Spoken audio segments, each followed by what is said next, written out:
안녕하세요. 이번에 한국상국과 협업을 통해서 맞춤형 탈탄소화 전략을 발표하게 된 이원 팀장입니다.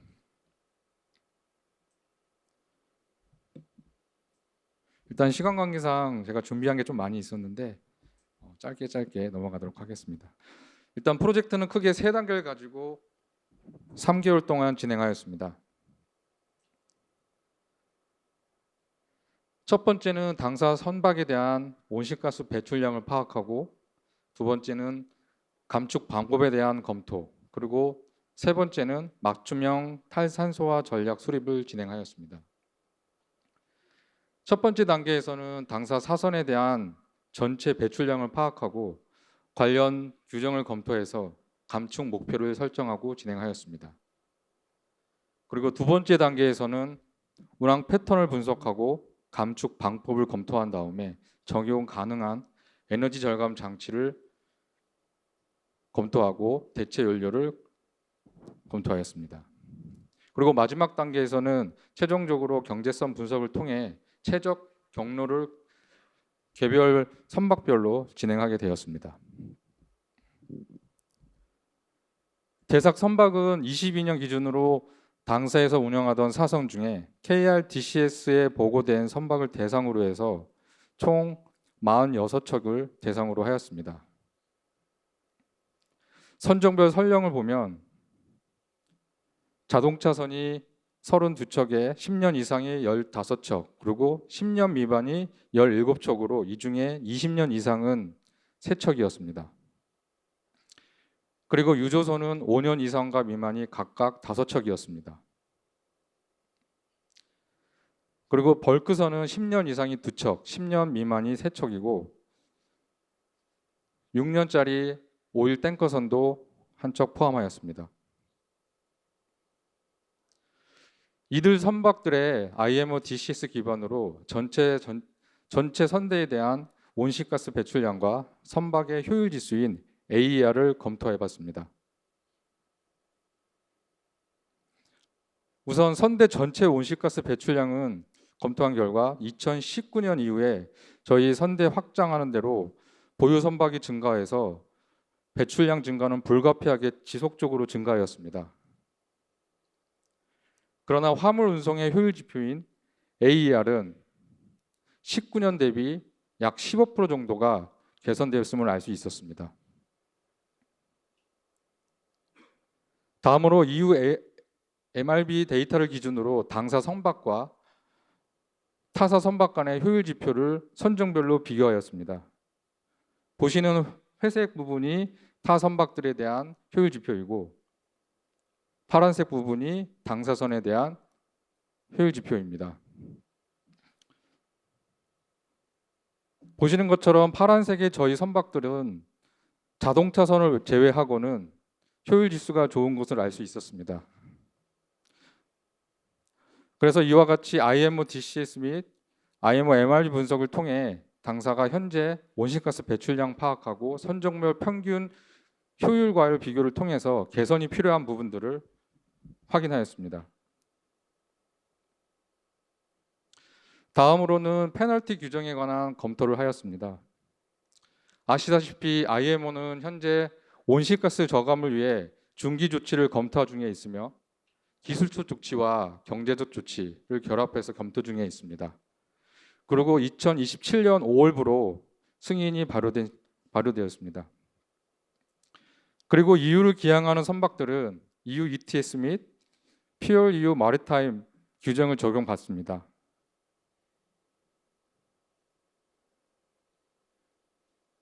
그리고 미국 역시 이와 유사한 규정들을 채택할 예정이고 함께 검토를 하였습니다. 그래서 이번 탈탄소화 전략을 위한 전략 수립의 페널티 규정은 현재 IMO 중기 조치에 대한 상세 확정이 되지 않았기 때문에 유력적으로 검토 중인 EU 규제인 EU ETS 및 Fuel EU Maritime을 글로벌 규제로 확대된다는 가정을 전제하에 검토하였습니다. 환경 규제의 페널티 비용에 대한 분석 결과를 보면 2022년 EU MRB 기준으로 당사에서 EU 기항하는 선박은 26척이고 그에 대한 온실가스 배출량은 11만 3천 톤입니다. 이를 기반으로 EU ETS와 퓨얼 EU 마리타임에 대한 비용을 보시는 것처럼 추정하였습니다. 그리고 본 규제가 EU 규제가 아닌 글로벌 규제로 확대된다고 가정했을 경우 IMO DCS 기준으로 46척에 해당하는 배출량이 약 170만 톤이었고 이를 기반으로 예상 비용도 산출하였습니다.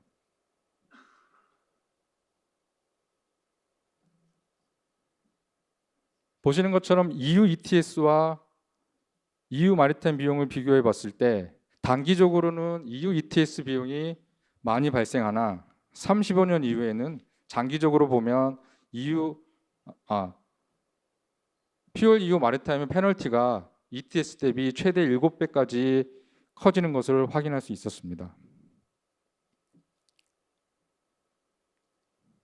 그리고 지금까지 당사의 온실가스 배출량 현황과 분석을 통하여 페널티 영향을 검토했습니다. 그리고 다음은 저희 탈산소와 최적 경로를 찾기 위해 목표 수립 단계인데 당사에서는 작년 10월 IMO의 목표보다 5년 앞선 2045년에 넷 제로 달성을 목표를 선언하였습니다. 이에 한국선박과 협업을 통해 개별 선박별로 2030년까지는 IMO와 동일한 카본 인텐시티를 40% 감축. 죄송합니다. 그리고 이후에 2030년에는 40% 감축, 그리고 35년에는 60% 감축, 40년에는 80% 감축, 그리고 45년에는 넷제로를 달성하는 것으로 선언하였습니다. 이렇게 개별 선박에 대한 감축 목표를 달성할 경우 사선 46척 전체의 온실가스 감축량이 30년에는 약 20%, 40년에는 73%, 그리고 45년에는 넷제로를 달성할 것으로 보입니다. 다음은 감축 조치 방안입니다. 현존선의 온실가스 배출량 목표를 만족하기 위한 방안으로 다음과 같이 7가지 옵션을 고려해 봤습니다. 옵션 1은 운항적 조치로 선속 조정 및 디지털 플랫폼 적용 등을 통한 운항적 최적화 부분이고, 옵션 2는 고성능 방어도료 옵션을 고려하였습니다.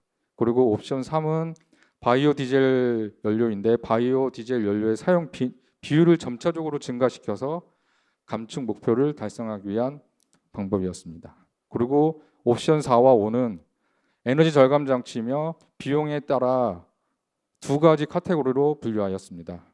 그리고 옵션 6은 DF 엔진으로 선박 개조를 조치하고 연료는 LNG, 메탄올, 암모니아를 고려하였습니다. 그리고 마지막으로 OCCS를 설치하는 조치를 옵션 7로 설정하였습니다. 먼저 DCS 자료 분석을 통해 운항적으로 개선할 사항이 있는지 검토하였습니다. 그리고 운항 패턴을 분석해서 각 운항 컨디션별 연료 소모량을 분류하고 목표 타겟을 유지할 수 있는 순서를 검토했으며, 검토 시에는 선박 디자인 요소, 그리고 파울링, 해상 상태, 그리고 저반에 해당하는 영향들도 함께 분석하였습니다. 그리고 그중 저희 자동차선의 분석 결과 저희 자동차선은 디자인이 무거운 카고도 선착할 수 있도록 디자인이 되어 있어서 CII 계산식상 불리한 점이 있었습니다. 그리고 선량에 대한 영향은 식별되지 않았지만 파울링은 입고 후 2년 후부터 식별되었습니다. 그리고 해상 상황이 러프시일 경우에는 스피드 로스가 10% 이상 나오기도 했고요. 최선이 심한 지역에 대해서도 함께 분석하였습니다. 이런 분석 결과를 보면 선박 디자인은 향후 신조 환경 요인에 고려해서 사항을 결정할 수 있고, 바이오 파울링 관리를 위한 여러 가지 방안들은 기상 상태의 최적 항로, 여러 가지 요소들을 디지털 플랫폼에 적용해야 통해서 문제들을 적극적으로 해결할 필요가 있다고 확인하였습니다.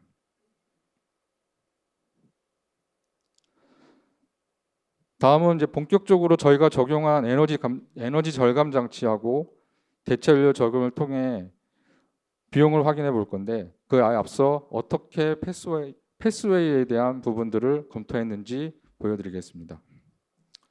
샘플 선박은 2016년에 인도된 자동차선 선박으로 보시는 것처럼 여러 기술 옵션들을 조합해서 7개의 탈탄소화 경로를 설정하였습니다.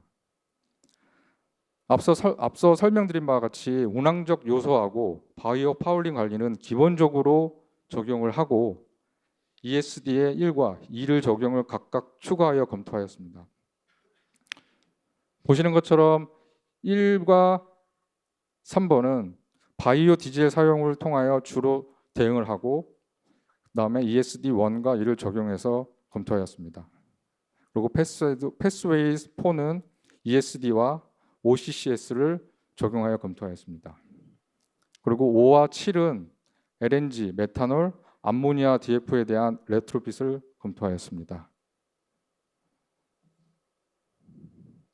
검토 선박이 16년 인도 선박이래 사회 용수를 25년 기준으로 했을 때 2040년에 폐선 예정인데 화면에 보는 바와 같이 바이오 디젤 연료를 통해 대응하는 패스웨이 1과 3은 약 39년까지는 만족하고 OCCS 적용에 해당하는 패스웨이 4는 33년까지만 만족하는 것을 알 수 있었습니다. 그리고 레트로핏의 경우는 2040년 이후에도 만족하는 부분을 알 수 있었습니다.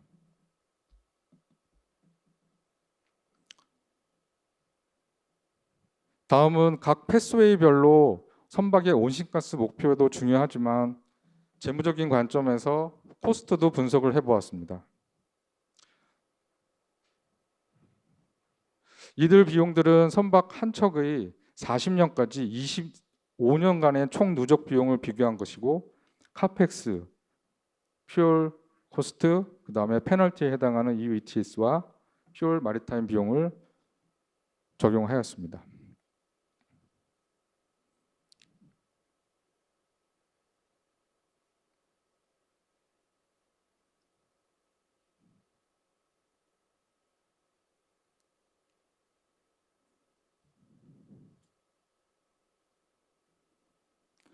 이 대상 선박의 경우 비용 측면에서 볼 때 패스웨이 3번이 운항적 조치, 고성능 방어도를 적용하고 연료 장치에 대한 설치를 통한 효율 개선 이후 바이오 디젤을 사용하여 감축 목표를 이행하는 경로가 가장 경제적임을 알 수 있었습니다.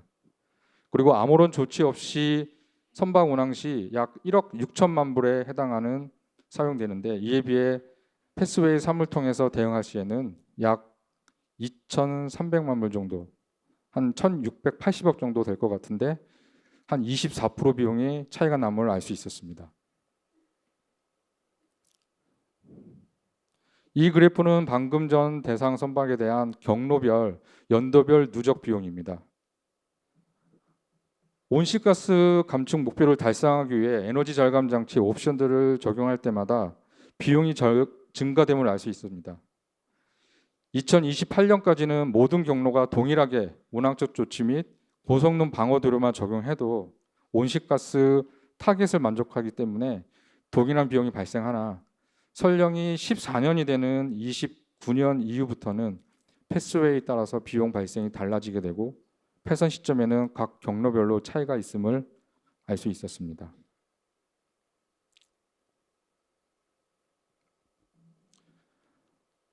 그리고 마지막으로 개별 선박별 검토한 결과를 토대로 맞춤형 탈탄소 전략 구축에 대해 말씀드리겠습니다. 앞에 보신 스터디를 각 선박별로 진행하였습니다. 개별 선박별 대응 방안에 대해 검토한 결과적으로 저희는 가장 최적화된 경로를 대부분의 선박에서의 운항적 조치, 그리고 고성능 방어도료, 에너지 절감 장치 적용 후에 바이오 디젤 연료 등을 사용하여 대응하는 것으로 점검하였습니다. 하지만 설령이 높은 선박의 경우에는 ESD 설치를 하지 않고 바이오 디젤 연료를 통해서만 대응하고 설령이 어린 선박의 경우에는 바이오 디젤 연료만으로 타겟 온실가스 배출량을 만족하지 못하므로 리트로핏을 통한 대체 연료 적용을 검토해 볼 수 있었습니다. 이와 같이 탈탄소화를 위한 최적 경로는 선박의 나이, 경제성, 그리고 온실가스 감축량 등을 주 요소로 종합 검토하여 어떤 경로를 설정할지가 중요할 것 같습니다.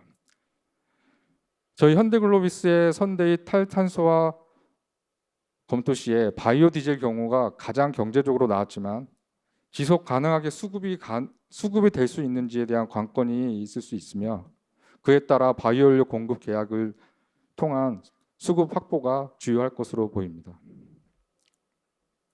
만약 대체 연료 전환을 선택할 경우 본래의 선박 배치를 바꿔 개조가 가능하지만 대체 연료에 대한 공급망 확보가 될 수 있는지도 관건이 될 수 있을 것 같습니다. 이 모든 것이 온실가스 감축 목표에 따라 최적 조치를 적용하는 타이밍을 잘 세우는 전략이 필요할 것으로 보입니다. 두서없이 앞에 1세트와 2세트를 다 얘기했었는데 지금까지 얘기한 이야기를 다음과 같이 요약해 볼 수 있을 것 같습니다. 먼저 온실가스 감축 목표 2045년 넷제로를 달성하기 위해서는 개별 선박별로 다르게 접근이 필요하나 여러 조치들을 순차적이고 복합적으로 적용해야 할 것 같습니다. 그리고 운항 효율을 높이기 위해 디지털 플랫폼을 적용을 통한 최적 항로 운영 및 바이오 파울리 정책을 통해서 선박의 효율 관리가 중요할 것 같습니다. 추가로 적용 가능한 에너지 절감 장치를 검토하고 적용해야 할 것 같습니다. 여기까지는 선박의 운영 효율을 상승시키기 위한 방안이고 대부분 선사들이 공통된 방법으로 생각하고 있을 것입니다. 그 이후에는 본선 운항 루트 및 선대 규모를 고려해서 바이오 디젤 수급 가능 여부를 점검하고 대체 연료 전환 가능성에 대한 검토가 필요할 것으로 보입니다. 이와 같이 규정 강화에 따른 각 조치들의 적용 시기와 경제성 평가에 선행되어야 하고 관련 사항들을 모니터링을 통해 지속적으로 업데이트해야 할 것 같습니다. 탈탄소화라는 큰 흐름은 선사 한 곳에서만 고민하고 대응하기는 참 힘든 것 같습니다. 탈탄소화의 전략 수립 및 이행을 위해서는 여기 계시는 선사, 조선소, 그리고 성급 및 정부 관계의 모든 분들이 활발하게 커뮤니케이션하고 대책을 마련하는 것 또한 중요할 것으로 보입니다. 짧은 시간이지만 이 자리를 만들어 주시고 발표를 할 수 있도록 도와주신 한국성급 관계자분께 다시 한번 감사드리겠습니다.